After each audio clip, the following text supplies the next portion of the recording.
It was the summer of 2018, the year everything I believed about love, trust, and marriage shattered. You know, sometimes the truth doesn't explode into your life.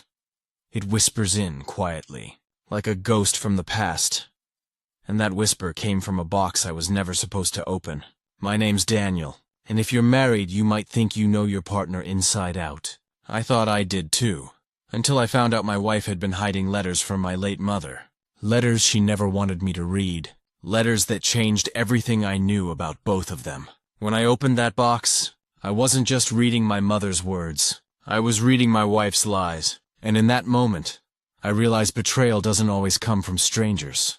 Sometimes, it sleeps right beside you. So, before I tell you how I uncovered her secret, do me a favor. Hit that like button and subscribe, because what I'm about to share isn't just a story. It's a warning. A story about love, loss, and the kind of truth that tears a man apart before it sets him free. Before all this, before the secrets and the lies, my life was simple, peaceful even. I grew up in a small town in Oregon, the kind of place where everyone waves at you, even if they don't know your name. My mom, Elaine, was the heart of my world. She raised me on her own, worked 2 jobs, and somehow still had time to listen to every dream I ever had. She used to say, "Daniel, love isn't about perfection, it's about truth." Funny how those words came back to haunt me later. When I met Clara, my wife, I thought I'd finally found peace. She was charming, smart, and had this quiet strength that pulled me in. Mom liked her, at least at first. But you know how mothers are. They notice the small things, the things we choose to ignore. Mom once told me, "Daniel, she hides her heart behind her smile." I laughed it off. I thought Mom was just being protective. Turns out she was right. The first year of our marriage was like a dream. We traveled, laughed, built a home filled with promises. But when Mom got sick, things changed. Clara stopped visiting the hospital. Said the smell made her uncomfortable. She'd change the topic every time I mentioned Mom. At first I thought she was just emotional. But sometimes late at night I'd wake up and see her sitting silently, staring at her phone. Her face cold, unreadable. When Mom passed away, it felt like my world stopped turning. Clara held me, whispered things like, "She's in a better place now." But even then, something felt off. There was a distance in her touch, like she was comforting me because she had to. Not because she wanted to. I didn't know it then, but that was the beginning. The first crack in the foundation of our marriage. The one that would eventually crumble beneath the weight of a box full of hidden letters. I still remember the last night I saw my mother. It was quiet. Too quiet for a hospital room. She held my hand and said, "Don't let silence grow between you and the people you love, Daniel. It always wins." At the time, I didn't understand what she meant. Now, I can't forget it. She passed away 2 days later. I sat in my car outside the hospital, staring at the steering wheel for what felt like hours. There are no words for the sound of your own heart breaking. Clara planned the funeral. She took charge, flowers, arrangements, everything. I was grateful. I told everyone she was my rock. But looking back, her kindness felt rehearsed. She didn't shed a single tear that day. Not one. When people offered condolences, she smiled politely, like it wasn't her loss at all. That night, when we got home, I found the sympathy cards stacked neatly on the counter. Every single one had been opened, except the one from my mom's lawyer. I asked Clara about it. She said, "Oh, I must have missed that." I believed her. Back then, I still trusted her. The house felt different after Mom died. Cold. Her photos stayed in their frames, but somehow it was like she'd been erased. Clara packed away most of Mom's things, saying, "You shouldn't live in the past, Daniel." Maybe she was right. Or maybe she just wanted the past buried, literally and emotionally. Weeks turned into months. I went through the motions. Work, dinner, sleep. But sometimes I'd wake up in the middle of the night, feeling like someone was calling my name. Maybe it was grief. Maybe it was guilt. Or maybe, just maybe, it was my mother's way of trying to reach me, from somewhere beyond those letters I hadn't yet found. Grief does strange things to you. It clouds your judgment, makes you forget where the truth ends and memories begin. But after a few months, Something inside me started whispering that not everything about Mom's death was as peaceful as it seemed. I'd walk past her old writing desk, the one Clara insisted we move to the attic, and feel this tug, like something important was missing. Once, I even caught Clara locking that attic door. When I asked why, she laughed and said, "I just don't want you going up there and getting lost in the dust." It was a joke, but her smile didn't reach her eyes. Then came the first real sign. One afternoon, Mom's best friend, Mrs. Parker, stopped me outside the grocery store. She asked, "Did you ever get the letters your mom sent you before she passed?"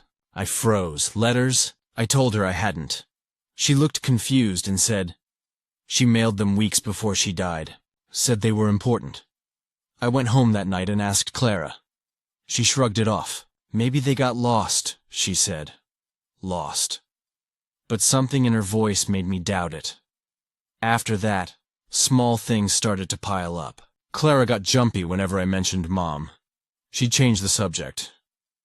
"Let's talk about something happier," she'd say, or "You need to move on." Once, I caught her burning papers in the backyard fire pit. When I asked what it was, she said, "Old bills." But the smell, it wasn't paper. It was something heavier, the kind of smell you never forget. That night, I couldn't sleep. I kept hearing Mom's voice in my head. "Don't let silence grow, Daniel." So I got up, went to the attic, and found the locked desk. The same one that used to hold her letters, her handwriting, her world. I ran my hand along the wood. And there it was. A faint scratch near the handle, like someone had pried it open before. And that's when I knew something was in there. Something Clara didn't want me to see. It was a Saturday morning. Gray skies, quiet house. Clara had gone out for errands. Something in me said, now or never. So I went up to the attic. Dust covered everything like a thin blanket of time, untouched and forgotten. I found Mom's old desk again. Same dark oak, same scratch near the lock. I tried the handle, locked. But years of curiosity can make a man resourceful. I found an old screwdriver in the toolbox, and with one quick twist, click, the drawer opened. Inside were her things, her old perfume bottle, a watch she never wore, and beneath them, a small stack of envelopes tied together with a red ribbon. My heart stopped.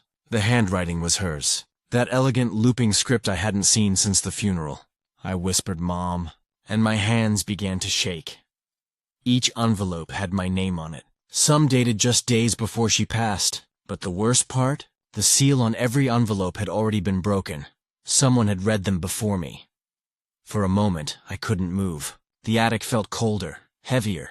I thought maybe I was imagining things, but then I noticed something else. A faint fingerprint, smudged in lipstick, right on the first letter. Clara's shade, coral red. It wasn't mine. It wasn't my mom's. My chest tightened. I sat down on the floor, the letters trembling in my hand. I wanted to scream, but all I could do was stare at that ribbon. Part of me wanted to stop right there, to not know what was inside, but curiosity, or maybe pain, won. I opened the first letter. Mom's words hit me like a punch to the gut. "Daniel, if you're reading this, I need you to know something. There are truths in this house you don't see yet, and I fear you're being kept from them." I froze. Truths I didn't see? Kept from me. By who? The attic seemed to close in around me, the air thick, the silence deafening. I didn't know it then, but those letters, they weren't just words. They were my mother's final warning. I remember sitting there on the cold attic floor, the letters spread out before me like pieces of a broken truth. The sunlight slipped through the cracks in the wooden ceiling. It almost looked like my mother was still there, watching. My hands trembled as I picked up the first one again. The paper was yellowed at the edges, the ink slightly smudged, maybe from her tears, or maybe mine. "Daniel," she wrote, "I know you think Clara loves you, and I believe she did once, but people change when they feel threatened. Protect your heart, my son, and never let anyone take away what connects you to me." I swallowed hard. What could she have meant by that? Clara? Threatened by what? It didn't make sense. Not yet. The second letter was dated a few days later. The handwriting was shakier, like Mom had been weaker, but her words, They cut deeper. Clara came to see me today. I was surprised. But Daniel, something about her visit felt wrong. She asked if I planned to leave you anything in writing. She smiled, but it wasn't kind. I could see fear in her eyes. Or maybe guilt. That was the first moment I felt it. That icy realization crawling down my spine. My wife had been to see my dying mother, and she never told me. I grabbed the third letter, my pulse pounding. If you find these, Daniel, please forgive me. I wanted to tell you everything in person. But time wasn't kind to me. Be careful who stands closest when you're weakest. They might not be holding you. They might be holding you back. Her words echoed in my head like thunder. I didn't know if I should cry or scream. All this time, Clara had told me Mom didn't want visitors near the end. But now, I saw it. She'd been lying. And not just once. The fourth letter, that one hurt the most. It wasn't angry. It wasn't even warning me anymore. It was love. Painful, unconditional love. My dear son, if I'm gone, I want you to remember, truth always finds its way home.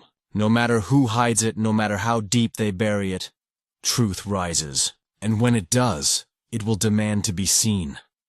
I could feel my throat tighten. Mom had always believed truth had power. And now, even in death, she was proving it.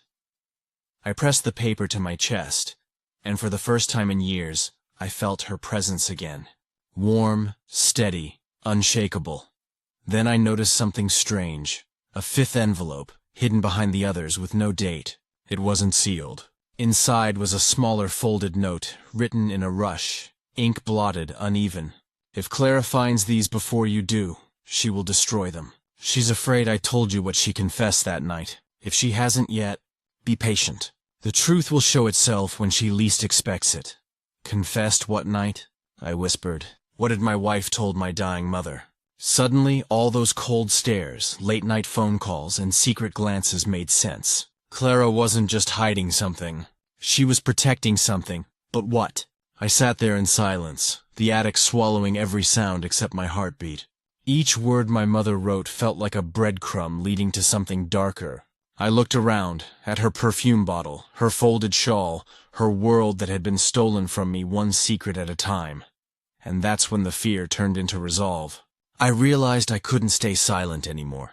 I had to know what Clara had done, and I was willing to dig through every lie to find out, because my mother's final gift wasn't the letters.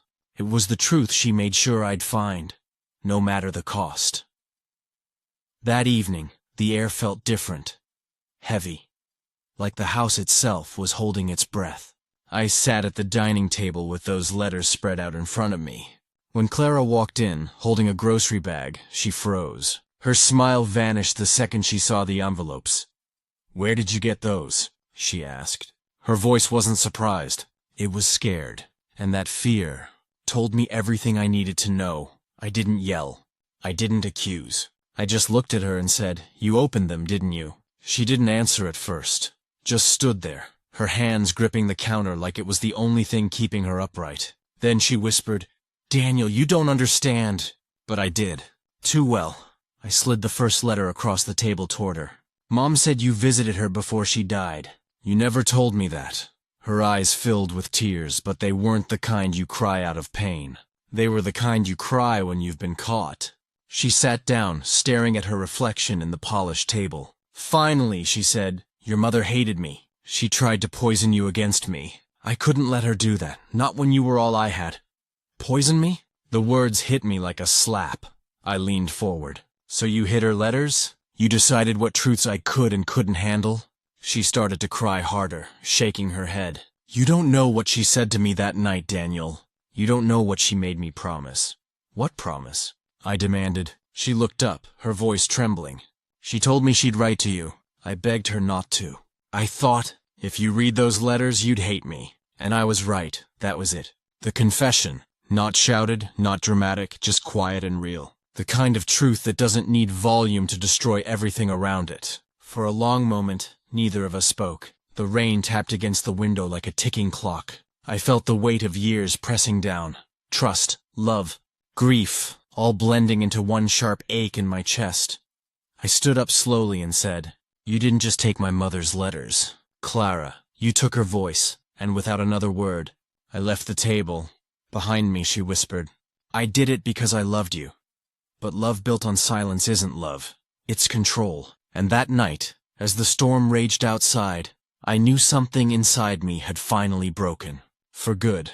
I don't remember how long I walked that night. The streets were empty, the city asleep, and I was just drifting. It's strange how silence can feel louder than screaming. My mind kept replaying her words. I did it because I loved you. Love? No, love doesn't steal. Love doesn't hide a dying woman's last words from her son. What she did wasn't love. It was fear. Fear of losing control. And in that moment, I realized maybe I'd been blind for years. I sat on a park bench, the kind my mother and I used to feed birds at when I was a kid. The smell of rain on the grass brought her back to me, her laugh, her warmth, the way she'd always find light in the darkest moments. I opened her last letter again, the one she never meant for Clara to read. The paper was wrinkled, the ink running from the rain, but her words, they were still clear. When you feel lost, Daniel, remember, love built on honesty will always heal you. But lies, no matter how kind they sound, will always rot the soul. That line hit me harder than anything, because in that second, I knew she'd seen through Clara long before I ever did. When I got home, Clara was sitting on the floor by the table, surrounded by the letters. Her eyes were red, her voice small. She said, I thought if I kept them from you, maybe you'd stop missing her. Maybe you'd finally be mine.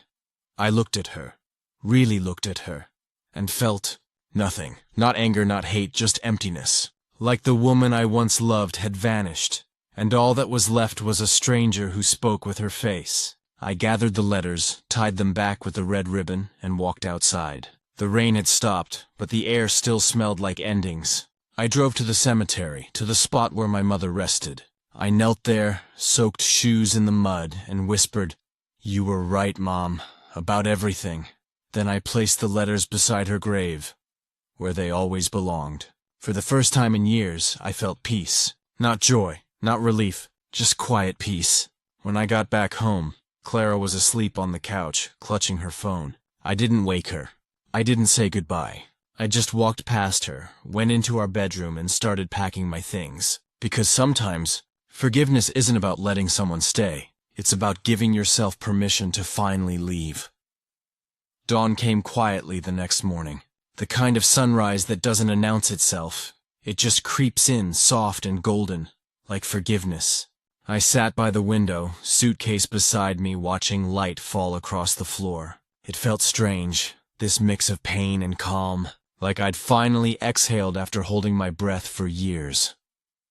I looked around the house one last time. Every corner whispered a memory. Laughter, arguments, quiet dinners. But now, all I could see were shadows of the truth that had been buried beneath it all. Before I left, I wrote Clara a note. Nothing dramatic, nothing bitter, just 6 words. You can't love someone by erasing them. Then I placed my wedding ring beside it and walked out. No final confrontation, no grand goodbye. Sometimes, walking away is the loudest truth you can speak. As I drove down the empty road, I reached into my pocket and found one last letter. A small piece of paper I hadn't noticed before. It was tucked inside one of Mom's envelopes, her handwriting again, faint but strong. When you finally let go of pain, you make room for love to find you again.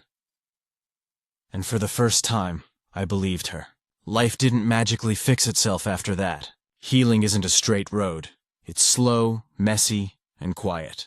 But each morning since, I've felt her presence. Not in the letters, not in the graveyard, but in the courage she left behind.